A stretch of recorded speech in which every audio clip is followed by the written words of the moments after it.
Welcome, guys, to another episode. Today, I've got an awesome episode for you guys. Today, I'm actually excited because today we're actually going to be talking about music. I love music. Whenever you're like in a bad mood and you're like, you're feeling down and you just play some music and then you're all up in the air. I've got the man with me here, the legend himself, an on-air radio personality. Someone's going to talk about sales and he's going to talk about storytelling. Dean, if you want to go ahead and introduce yourself. I appreciate it. Appreciate being here. Dean Baldwin. I mean, here as of late and working backwards, storyteller for music, host on SiriusXM, classic rewind, vinyl, deep tracks, and getting started on Strike TV, doing some things for them. It seems like here over the last couple of years, it's been a focus on telling stories about music. Got you. So, how'd you get started in the space? That's one of the interesting lessons because most of my career had actually been in .com startups or software startups. Okay. And I said, my side passion's always been music. I've spent years playing in bands, got daughters who are musicians, but you reach a point in your life where you start thinking with the gray hair that, too old to make any type of real change. So you just really didn't think about it. Then, I don't know, about 2 years ago, more so out of just pure boredom, I started making TikTok videos, just talking about music. Actually, it was by the prompting of my daughter because I would complain about social media and how I don't like a lot of the content out there. And one of my daughters said, well, if you don't like what's out there, then put what you want to see out there. And that's literally how it started. And to my surprise, people agreed. They wanted to hear the stories too. And more importantly, they started sharing their stories with me. So a community built, and I don't know, sometime within that first year, got a call from SiriusXM. They were interested in chatting with me, and I guess the rest is history. So the lesson here is, don't ever rule yourself out. You have no idea what the future can hold. Got you. So it's safe to say that you're TikTok famous. I don't go there. I mean, my follower base isn't that large. Got you. So before you got started, what did you do before you pretty much got into working with SiriusXM? What was that background like? Well, my background's, I've always had a problem being painted into any type of corner. I don't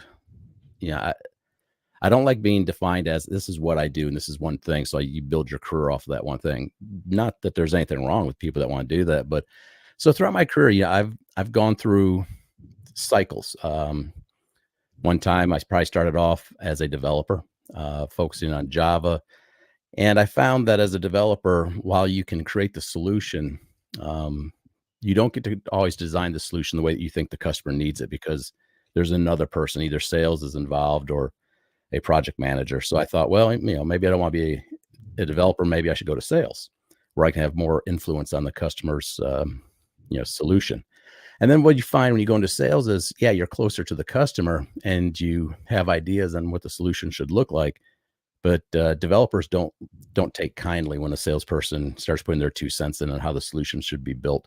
So I never felt like I could really have an influence there. Then I went, well, let's try product management. So I went into product management. And again, it's a completely different experience. And there you're more concerned about EBITDA and overall profitability. So at some point early in my career, I came to the realization that there really is no one place where you can truly represent the customer. Now, the funny thing is, through all of that, I was developing a common skill, which was telling the story, whether you're telling the story to the customer, telling the story to developers, to product management, et cetera. So, and that's kind of a summary of how my career had gone. At one point, though, I did make the decision that, okay, I'm just going to focus on sales and spent a number of years in sales and then going into sales leadership where I built sales teams. Did that for, quite a while and promoted up in that. And then somewhere around 2016, I was with a company that we ended up selling, had a nice exit. And as we were preparing for that exit, my CEO, my boss kept asking me, well, what do you want to do next?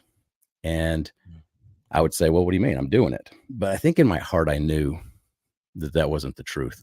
I just wasn't ready to admit it. And it's really scary when you become comfortable with your world. It's the only thing you know, even to the point where you realize you're starting to burn out or lose interest in it. So it probably took a couple of years for me to really come to terms with. It was probably somewhere around 2018. I came to the realization that I don't know what I want to go do, but I know I don't want to go back to what I was doing. And that was a really important realization because it's scary to get to that point. So then, spent the last couple of years focusing in on artificial intelligence, specifically in marketing analytics, business analytics, using AI, and that's where the attention was until this whole other path showed up, and then I've decided, well, let me go this route.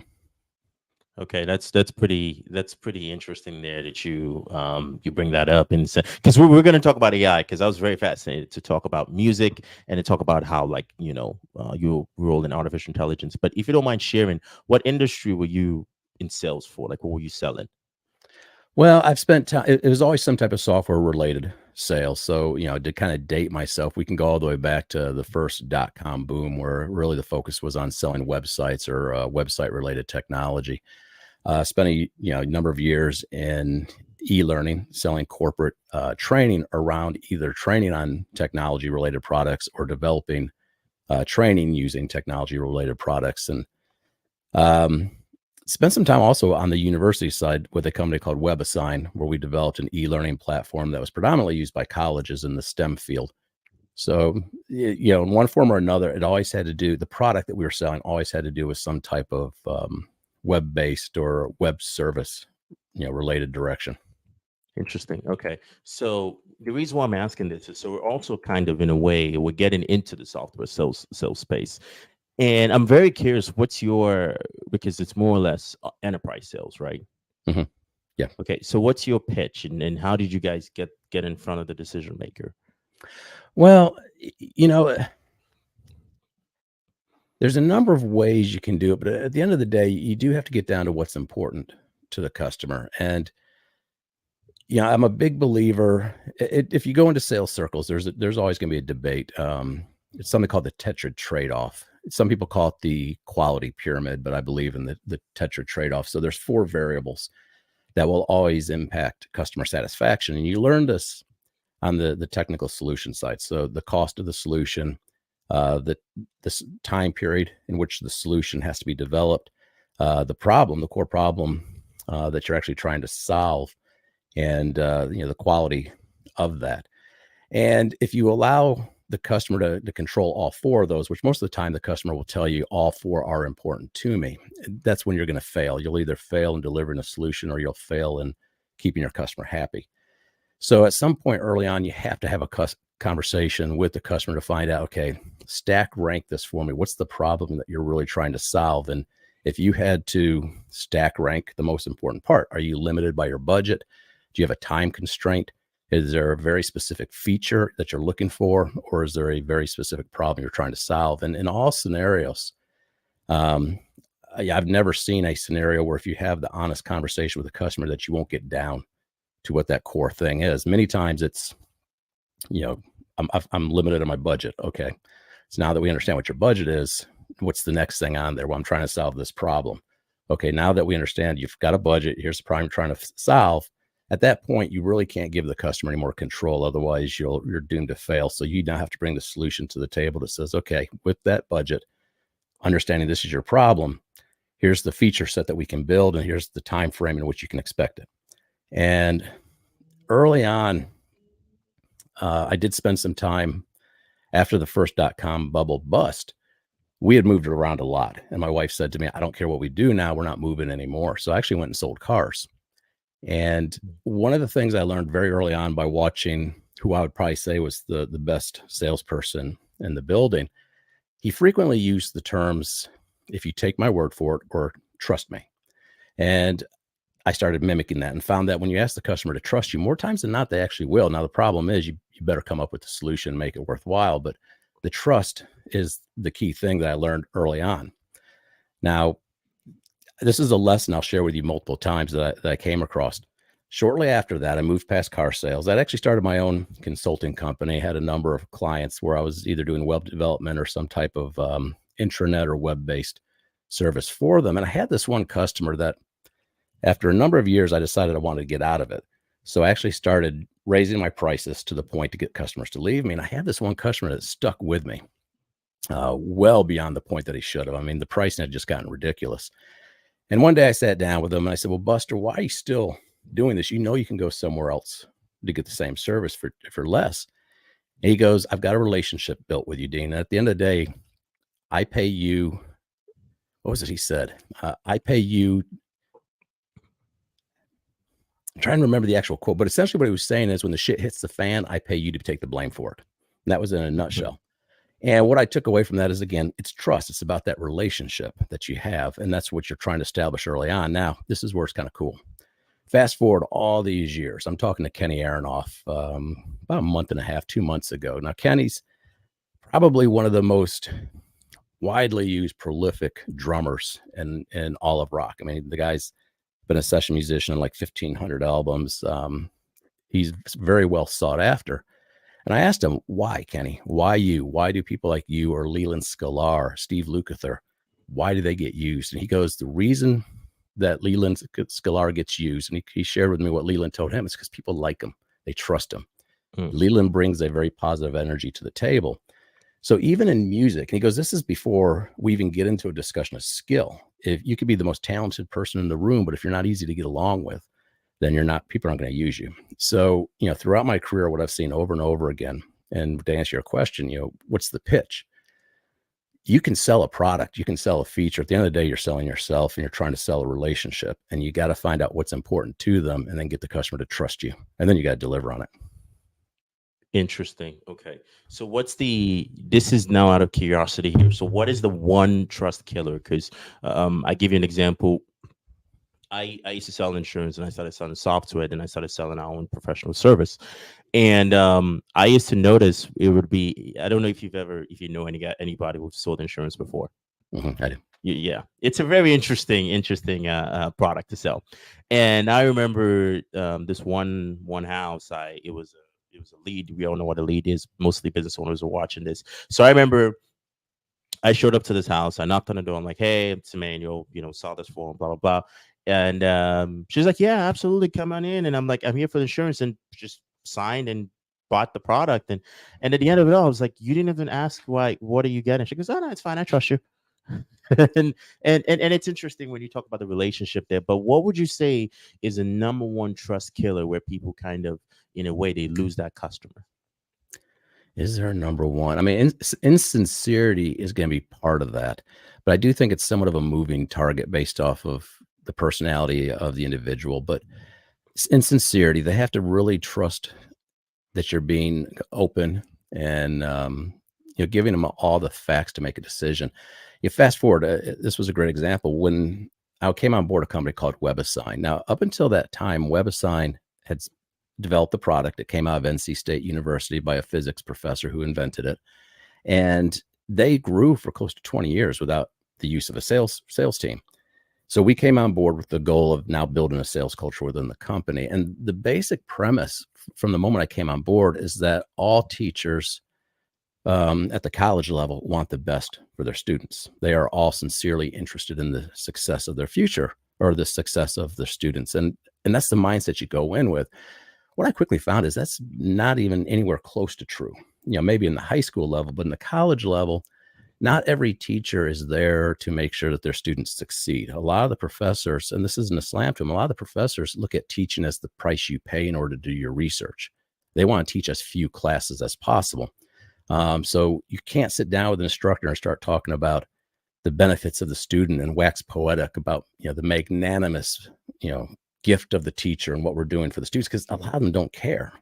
And you can lose credibility real quick if you go into that conversation without establishing pretty quickly within the first couple of minutes the type of professor you're talking to. Some are all about teaching. Some are very focused in course creation. They don't care about the teaching, but they do care about creating really effective courses. And others, it's about time saving. I want to teach without having to invest as much time as possible. So minimize my time so I can put my effort somewhere else.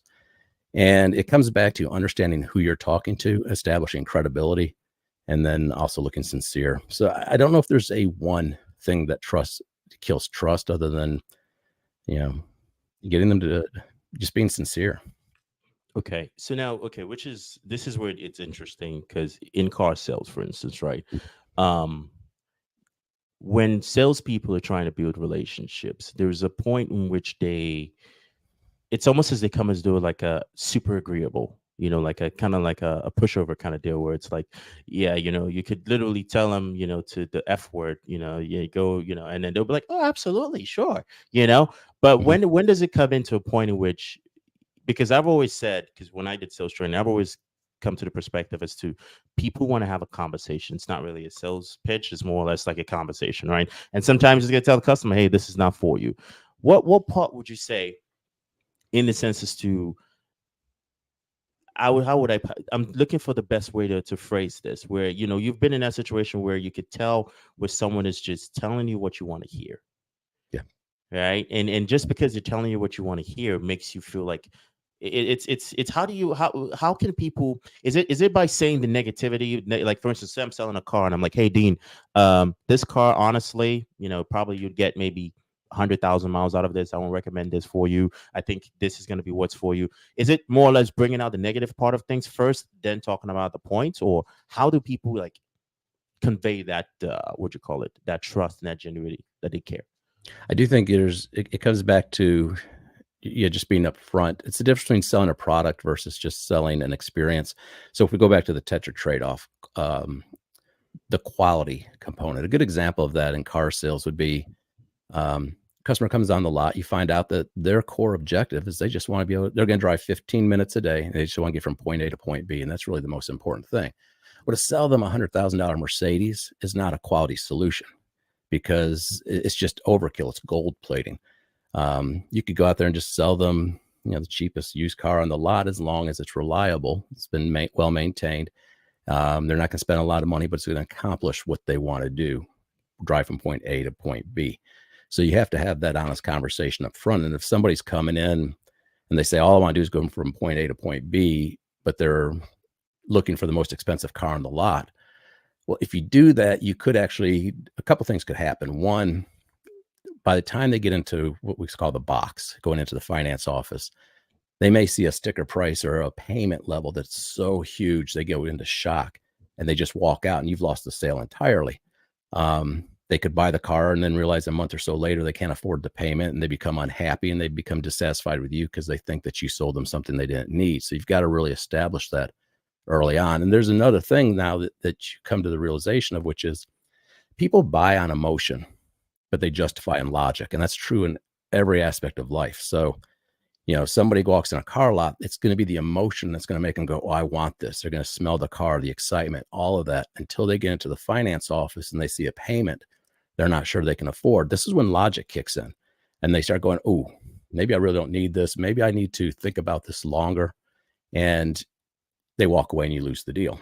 And this is where you establish all the expectations up front to say, okay, it sounds like to me what you're really looking for this. Now, are you shopping at an end price or are you trying to get a payment? Okay, if you're looking for a payment, then maybe what we need to do is look at either a different program like a lease, or maybe we need to look at a different car. But you've got to establish that credibility up front. And to your point, if it gets to the point where you realize this deal is not, I could sell you the car, but you're not going to be happy at the end of the day. And I don't want to crash our relationship today because there may be a better opportunity down the road. And you help the customer go on their way until they're ready to make the decision. Gotcha. I love it. I love it. Now, okay, so this is a little bit of a, I would say, personal advice. So this is kind of seeking advice. So we're currently launching a product, and it's obviously you're familiar with AI and Chat GPT, which I have a few questions for that. So what we're coming up with is more or less conversational AI per se, like in the sense as to, let's say you needed an appointment booked and you had an AI basically call and book your appointments for you.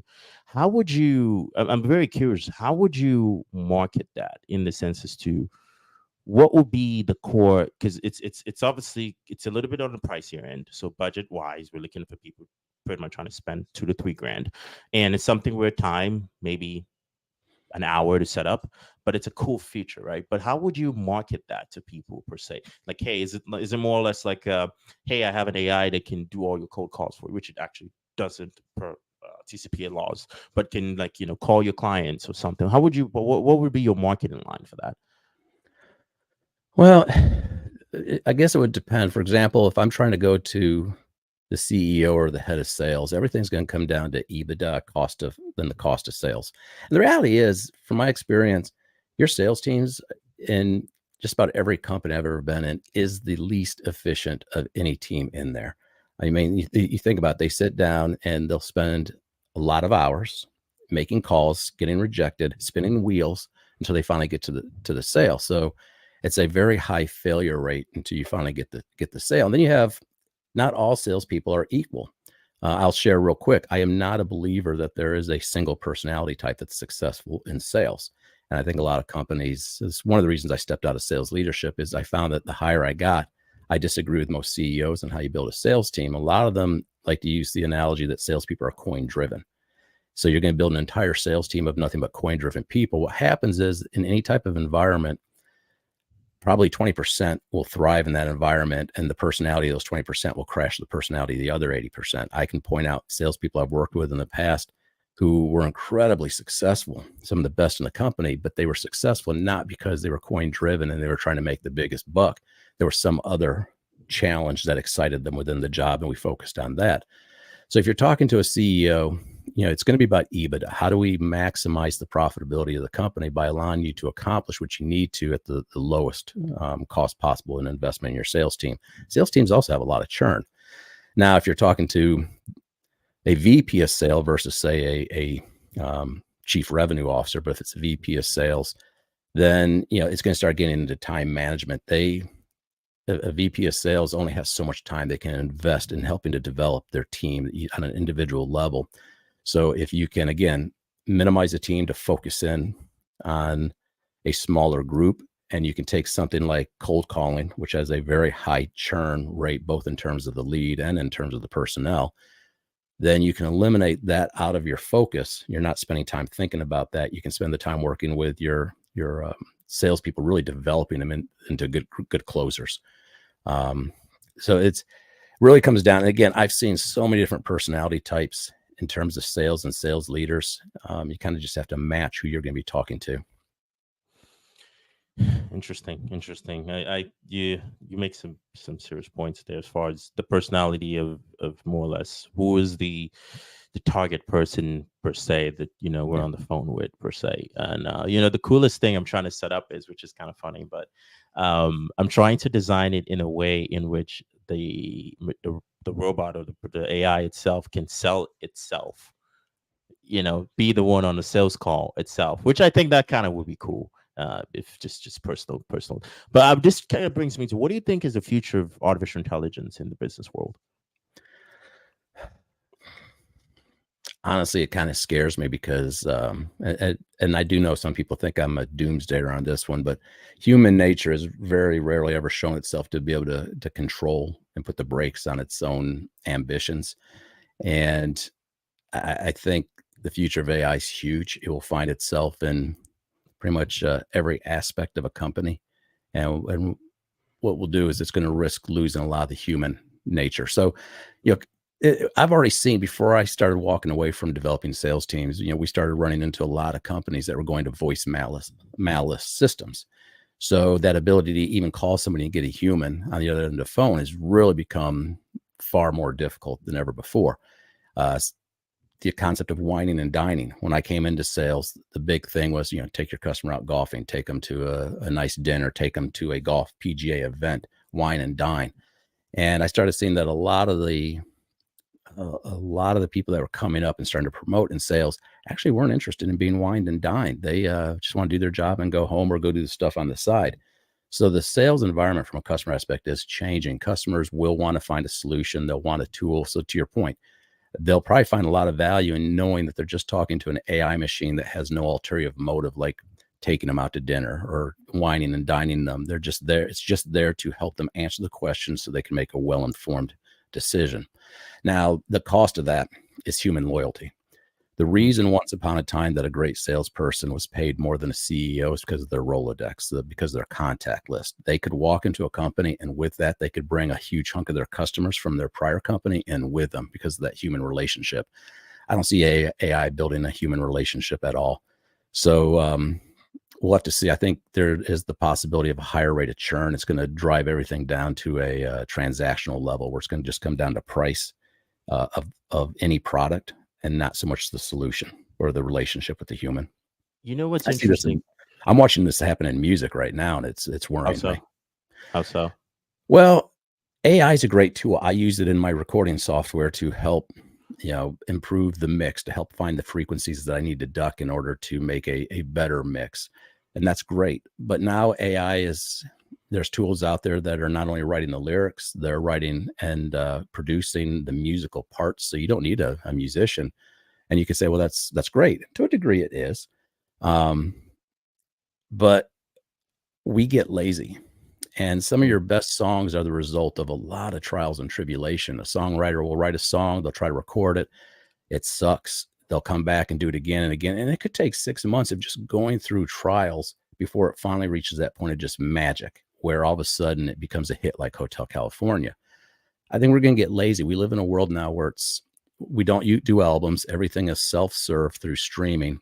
And it's going to be about pushing a song out as fast as possible. And if AI can help you produce that song quickly and get it out the door, then what's the point of even having a musician?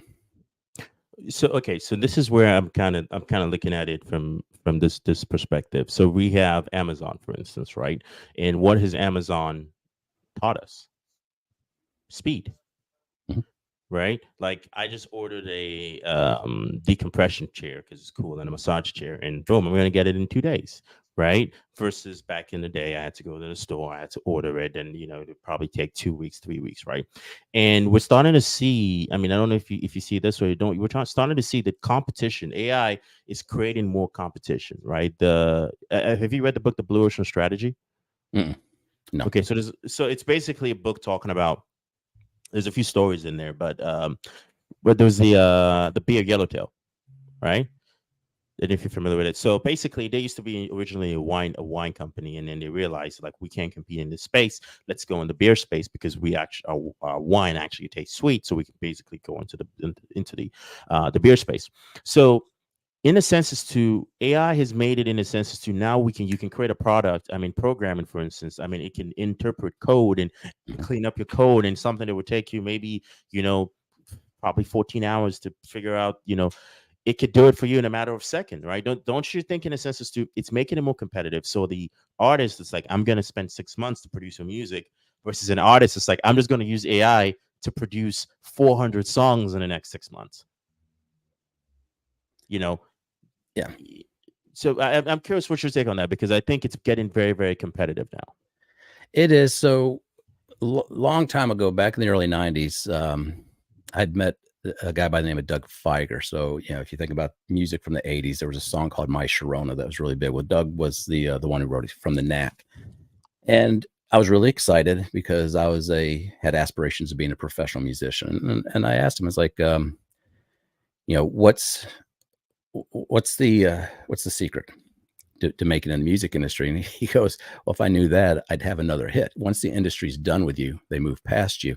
And he goes, one of the things you have to come to terms with very quickly is there's the art of music and the business of music, and the two have nothing to do with each other. You could be the most talented artist and songwriter in the world. It does not mean you're going to make a living at it. At the same time, you could make a hit record using the worst musicians in the world. It just depends on where you want to put the marketing dollars. So there's the business of it.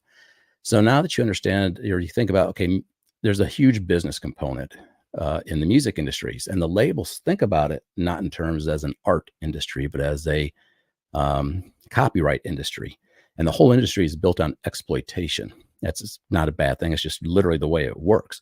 We're going to sign an artist who wants to be more aspirational because they're all about the music. They're not going to think about the money, and they're not going to get the label's going to take advantage of that and screw them. And they're counting on that. So we're going to go to a place where if the labels, and this has been confirmed for me by label executives, if they can get to the point where they can just remove the musicians completely from the experience, it saves them a ton of money. It removes a huge headache. And that's what you're going to see now with Google and Universal Music creating a platform where they're going to start using AI to create and stream the music. And that is what people are going to be fed in the future, just like they're being fed processed foods, highly processed foods. Well, music's going to become highly processed. It's going to be churn out really quick. They don't want you to attach emotionally to a song that you're going to listen to for the next 30 years of your life. Hit it, forget it, so they can feed you the next song. That is the business of music, and that's where we're headed. So, which it actually sounds kind of crazy just thinking about it from what you're saying is in the sense as to now it's more or less it's like it's something you see in the movies where now they control your food. So basically they control your music, which would kind of be on its own crazy. I mean, you see that with the what you call it, the Hollywood strike, Mhm. right? And they're trying to replace the writers with Chat GPT, which I think Chat GPT can write a killer script. But Again, so it sounds like from what you're saying, in a way, it's like it's almost as though you have how would I put it? There's a element of like this feeling like it's not a good thing if AI comes in and now replaces all the music, and now it's like you just turn on your TV and then AI can generate any song you want. the big question, what we don't know is when you think about a lot of the songs that you may like, not a lot. It's kind of like food. I mean, we don't live off of McDonald's every day. Sometimes you go out for fine dining. Sometimes you go fast food. Sometimes you cook it. You do some homegrown, and that's kind of how we look at it. If you were to decide to do nothing but eat McDonald's the rest of your life, it's going to come at a cost to your health. And music's the same way. There'll always be some element where you're just going to consume mass produced pop music that's not designed to be deep. But somewhere within your music library are probably songs that you connected to for a couple reasons. One, they played a very important part in your memory. Somewhere in your life, they attached itself to a memory and a life experience. It became the soundtrack to your life experience. Another part of it is you were going through something and you felt a connection to the artist that made that song. The artist on the other side that wrote the song had something they wanted to say, an experience they wanted to share. You, as the listener, heard it, related to it, connected to that other human. We really don't know yet what's going to happen if you raise an entire generation that crazy becomes normal and normal becomes that I don't need to have the human connection to enjoy a song. We don't know. I think it's easy to say, well, it won't be a big deal, but we don't know. In the same way we didn't understand 30, 40 years ago what the health implications on society were going to be if we started just putting processed artificial ingredients in all of our food. Well, now we look back and go, oh, that was a really bad idea. I think the same thing is going to happen here 40 years down the road. I think we're going to see a cost on the individual if they grow up thinking they don't have to have a human connection within an art experience. So we'll see. Sounds that sounds very it sounds very scary to think about it, and I don't know if you're paying attention to if you've been paying attention to, like, in social media now there is AI influencers, right? You can create an entire persona of like a realistic person, and there's this influencer that's worth $10.1 million, right? Just from being I mean, it's insane for me thinking about it because I'm like, should I just create a robot influencer and then try that? But how much of it do you think? Because there is also the AI itself, but there's also the consumer per se. Because what does it Yeah. say about the consumers that's actually like feeding into this? Well, it's one thing. It says that we've just like in fast food, where you choose fast food because you want it now. You want that instant gratification. You don't have to wait. You just want to consume something quickly. And it's the same thing with music. You want that next hook. And I talk about this with all the artists that I interview, where once upon a time there was a huge craft put into music where you wrote the intro, then the verse, you had a pre-chorus, then the chorus, and you had a bridge. And the whole process was about using a song to create tension and resolution. And now you can listen to music and realize they try to get to the hook as fast as they can and they stay on the hook. And it feeds that need for just immediate gratification. I want the hook, I want it now, I want to move on to the next thing. So we're becoming very impatient, and the time is no longer there to really listen and reflect and think about what the music or even art, whether it's movies or visual arts like painting, I don't think we take the time to really think about them anymore. It's just, I want it now and I want it fast.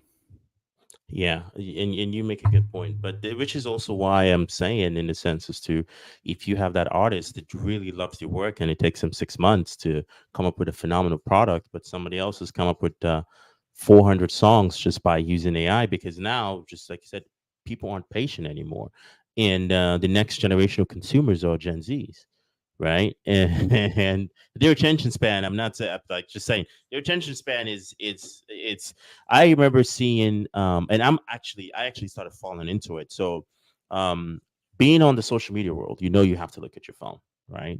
Yeah. And I have my assistant now who's a producer as well on this. So So I'm always on my phone. I'm posting. You always, next thing you know, you just you have maybe 2 minutes of downtime.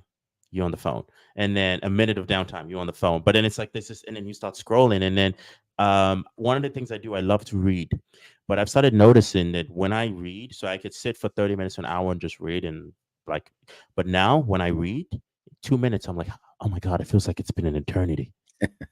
Right. So I think, don't you think in a way, that's what I was saying, don't you think in a way where there's actually an element of programming that's been going on, because human Yeah. brain is very easy to program, right? Because Yeah. you mentioned something of storytelling, and which is interesting. So someone explained storytelling to me is to, um, so he said, imagine if, I can't remember what the example he used, but it was like, if I could say something like, oh, this phone is worth, let's say this phone is 15 grand, right? 15,000, right? And I tell you it's a $15,000 phone. And you're like, no, God, no, absolutely not. I am not, I don't want the phone. No, but I tell you, I'm like, okay. So I actually found this phone in the depths of Africa. I remember diving in, swimming in with sharks. And then, there's this whole personal story. And then, my best friend gave his life for me to find this phone. And this phone has with it the secrets to, I don't know, what would say, crypto or something like that, where something kind of hypothetical, right? But how much do you think stories actually give the ability to reframe the position of an object, more or less like a programming in the receiver's mind? I think storytelling is important in a couple different ways, especially and in any product, but I can give examples like in music. So a couple examples. One would be this past week, we were talking with the band Fall of Envy, and one of their songs was Mm, called Left for Dead. And the story behind the song actually comes from a very real incident. The guitarist's father had a friend that went down to South America, and um, his friend and his friend's girlfriend were kidnapped, and the girl ended up being beat and killed. mm, The guy was left for dead, and the song is literally about the real life story of this, or at least the second verse really goes into it. So, does it change your perception of the song when you learn that what you're listening to is actually based off a true human experience? There's a real human that happened on the other end. And there's a number of songs where, because we learn about the human component, the story behind it, suddenly the song means more to us. If you were to rip that out and you found out that, hey, there was no human, there was just, AI put together a story to play with our emotions. And then you find out that it's playing with your emotions artificially because it wasn't real, it might make you a little bit bitter. Now, another example, I'm right now putting together a post for Tyler Reese Tritt. Tyler's the daughter of country music icon Travis Tritt, and she's got a song called Texas Hold'em. It's a great song. It's got great hook. If I were to just put it out there, and this is what musicians are seeing, if you just put the song out there, because we're impatient, doesn't mean people will actually take the time to listen to it.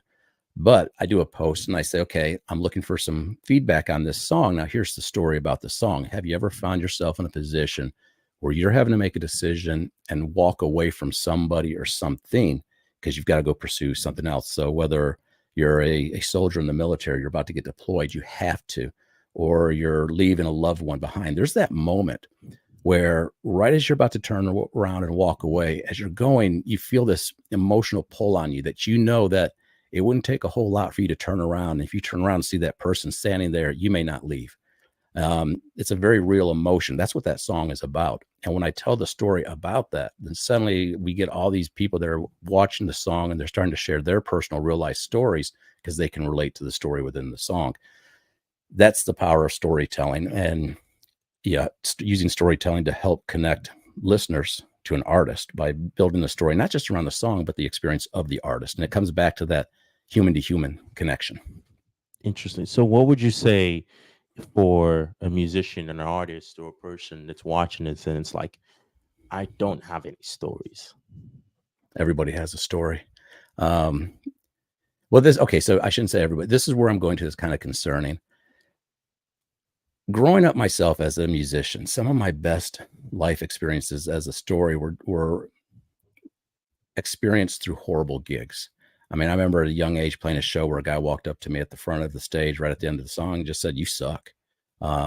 True story. I had a band kick me out of the band. And the way they did it was by moving the location of practice. I show up for practice, band's gone. They're practicing somewhere else. That was an event, as was the "you suck" moment, that made me say, okay, I'm going to practice my ass off. I will be better. That's never going to happen to me again. And I did. I became very technically proficient. Fast forward a few more years, I auditioned for a band, and afterward, and the way the audition worked is they had me learn several songs and go play a gig with them, which I did. Afterwards, the singer, who was pretty much the leader of the band, came up to me and goes, "Dude, I ain't gonna lie, you can play the hell out of that guitar, but you got no soul." And I think I dropped an F-bomb on him. I was pretty insulted because it's like, yeah, I know I'm good, but what do you mean I have no soul? Well, he was right. Um, and because of that comment, I spent the next few years really trying to understand what is it that I'm doing when I'm playing. What am I really trying to project? And you start finding out what soul is in your music. Well, these are experiences I've learned through, really crappy real life experiences. So now if you have a musician that doesn't have to learn to play their instrument that well because AI gives them the tool to replicate the part, they don't go through the trials and tribulations and the life experiences. They are able to kick out a song really quick. Therefore, there's no emotional connection behind it. They could care less about it. I think it's robbing the experience for them. I think it's robbing the experience for the listener. And it's just putting out a collection of sound waves that sound good momentarily until you get bored with them and move on to the next song. So I do think it all comes at a cost. It's interesting just taking from your story because I'm actually listening to it and I was like, wow, it's kind of interesting to think about if I'm doing a show or something and someone comes up to me and says, "You suck." But how much of would you say your success is attributed to not actually quitting? There are a lot of life lessons. My daughters hear me tell this. I look back now and say, okay, I'm at the age now where I have learned that failure is not failure. Failure, really, every great failure in my life, I can now look back and say a couple years after that, I'm telling you how it actually benefited me. Um, so yeah, the failures, the ups and the downs, I think are really, really important to develop you for something bigger, something different down the road. Yeah. That's interesting there because I felt like it was about to get really personal for a bit there. Well, I mean, it is. There have been times where, yeah, I hang my head down low and say I suck, and where do I go from here? And then you look back and go, wow, that I sucked at that moment, but it actually played a role in getting me to where I needed to be somewhere else down the road. And I've told my girls a number of times that what I wish I had done when I was raising them is rather than celebrate their successes, I should have asked them every single day, what did you do today to fail? And if they couldn't have thought of anything, then my response should have been, well, then try a little bit harder. Find a reason to fail tomorrow, because we look at failure as wrong. We see it completely wrong, as if it's a punishment or something we did bad. And we should be really throwing ourselves into every opportunity we can that could potentially result in a failure, because you will always come out of it learning something new and better, and it will help you somewhere else down the road. And you get to the point where, this is going back to sales, a lot of salespeople don't succeed because they're afraid of rejection. They look at it as bad because somewhere down the road, somewhere in there, you have a sales leader that's punishing their sales reps that are being rejected a lot and rewarding those that look like it's coming easy. And if you want to develop a salesperson, you have to help them go through the rejections, help them understand that the rejections don't define them, and that they can get back up and keep going. And because you're not going to measure them by the rejection, you'll simply measure them by the lack of effort. And if they're not failing enough, then you got another problem there you got to work with them on. So yeah, I look at failure completely wrong. It's the way that I wish I had looked at it earlier on in my life. It's the way that I wish I'd raised my daughters to look at it differently. But you know what? So what's stopping? So in my case, what's stopping people from failing? In the sense as to someone said this, that people identify with their failures, right? When rather than saying I failed at playing the guitar, they go I am a failure, right? So how much of that would you say is more of like an identity thing, where people actually are identifying with their failures than just seeing it as a process? I think there's a lot of it in there, and I think social media definitely is hurting that now. So once upon a time, for example, when I graduated high school, up until that year, and probably those for another decade after me, there was the high school mentality where it was all about, you had your clique, and it was about looking cool within your clique. How many people signed your yearbook? If you had a party, how many people showed up at your party? That was your world. But once you graduated high school, you got out of that mindset. It was temporary. Social media has kept us in a permanent state of high school mentality, where now it's, rather than how many people signed your yearbook, it's how many likes did you get? How many comments did you get? If I post a video, am I getting hundreds of views immediately, or is it taking months and years? And boy, what does that say about me? And people see everybody else out there putting up images of, how great their life is. And I think it does make some people afraid to put failures out there. So then they put things out there. Now everybody's living this artificial life, all because of social media, and it's driving, depression, anxiety, self-doubt, because we're having to be somebody that we're really not. So yeah, I think social media is definitely impacting that. And it's interesting you bring up social media, because you bring up anxiety and depression. I think we're at the record highs of people reporting anxiety and depression. And I think there was even a study that if you ask most men, if they have a best friend, or if they can call someone in need, if some an emergency, and they're like they can't think of anyone. But if you check their social media, they've got, I don't know, 4,000 followers, and you're like, can't rely on anybody. I mean, what does that say for the future of humanity then, if we're all kind of more shallow, and you have people renting cars, and taking pictures of their food in this nice restaurant where they can't afford rent? It says a lot, and it's reason to be concerned. You go back to, so then our whole world now is we spend time eating food that's processed, buying stuff that's shallow, things that we probably can't afford. But it's partly because the financing structures and the tools have been put in place to allow you to buy a car that you probably can't afford, buy a house you can't afford, buy clothes that you probably shouldn't be affording. They should put your money somewhere else. Now you add into it music that's going to be shallow and meaningless. Stories that are being written by AI rather than from the author going through a very painful process to try to get the story out. So yeah, I think we're on the path that just all be very shallow. And then when you look at the number of the jobs that are going to be replaced by AI, combine that with population growth, it makes you ask the question, okay, what's the future role of just a human? We just now become consumers of whatever the product is that AI is going to develop, whether it's art, music, anything. We're not just going to be put into a perpetual consumer state. That's all we're existing to be. That's scary just thinking of it there. But well, as we wrap up here, I mean, I want to. This is a conversation just talking about social media, and I talk a lot about the mental state that social media has people in, a lot on the channel. And but due to the fact of time here, where can people find you if they want to either work with you, listen to your stuff, or connect with you in some way? Probably. So I'll admit, on TikTok, I don't like the way TikTok has created their tools for communication. I do like to communicate. So on SiriusXM, I'm always telling people, find me online or go to my website and send me a message. And I do make an attempt to respond and actually carry on conversations with people. TikTok is a difficult one. If you try to send me a message through there, regardless of my best effort, I do struggle to weed through everything. So generally, I tell people, if you really are trying to reach me, then go through Facebook, Instagram. Those two I deliberately try to keep fairly small, just because everybody that's been able to reach out to me, it's been through there. At SiriusXM, from what I understand, they tried to catch me through TikTok. I just never saw the message, so they ended up catching me through Facebook.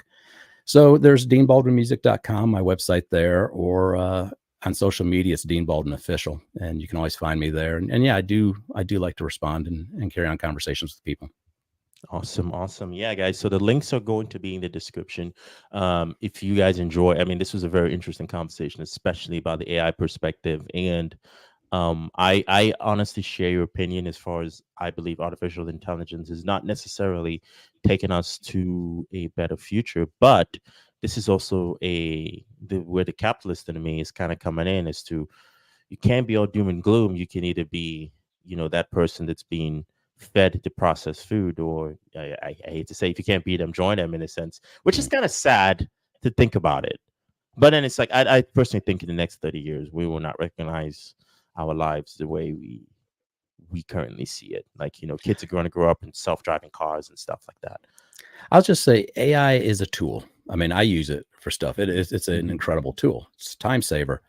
All things in life, though, the saying, road to hell is paved with good intention. I think we just have to be careful where we take it. Yeah, I've heard that so many times, but I'm gonna write it down. The road to hell is paved with good intentions. Yeah, I mean, every movie, the villain is always believes they're doing something good. I mean, you look at the what you call it? What was the one that just came out? The Endgame. What was it again? You know what I'm talking about? Marvel. Infinity. Yeah, the Infinity Uh, Wars, and the then Avengers, was that? Avengers, yes, Yeah. Avengers Endgame, and Thanos was believed like Yep. wiping out half of the planet and half of the universe, was doing good. So that's kind of interesting. You think about it from that perspective. We all believe we're doing good, but it's our version of good might be perceived in some way as bad to someone else. But yeah, Dean, it's been a pleasure. Yeah, go ahead. Oh, I was just going to say, well, one of the closing comments I always made, whatever my sales team, and I do believe everybody wakes up every day, every morning wanting to do good. I don't think there's anybody that wakes up and says, all right, I'm going to see what I can screw up today and whose life I can ruin. I think everybody does want to do good, have that positive intent in mind, and you just keep the conversations going, create that human connection. Yeah. That's interesting. Yeah, well, Dean, absolutely. I actually have a series of questions I got to ask, the dumb fun questions. So I actually have two of them here. So the first question is, do you have a radio voice? Do I have a regular voice? A radio voice. A radio voice? No, actually, this is it. And people do ask me, though, what's my regular voice? And I go, this is it. It's just the way I talk, and it's actually what SiriusXM Bob, when he reached out, he goes, "What I like about you is you're just a dude," and I try to keep it like that. But I guess my voice is a radio/regular voice. I love it. Okay, second question: if you had to be a musical instrument, which one would it be? Oh, that's a good one. If I had to be a musical instrument,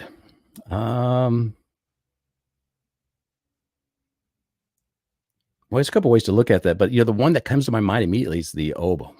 I think it's a beautiful instrument, and I'd like to see it get used more in rock songs. In fact, I was talking with somebody about that yesterday, so we'll go with that one. Okay. So that's okay. So just so we can, it could be used more in rock songs. I love it. Well, Dean, it was a pleasure having you on. And guys, make sure to go check him out. And if you're watching us on YouTube, please hit the sub button, and also go ahead, if you're on Spotify, please go ahead and hit the follow. And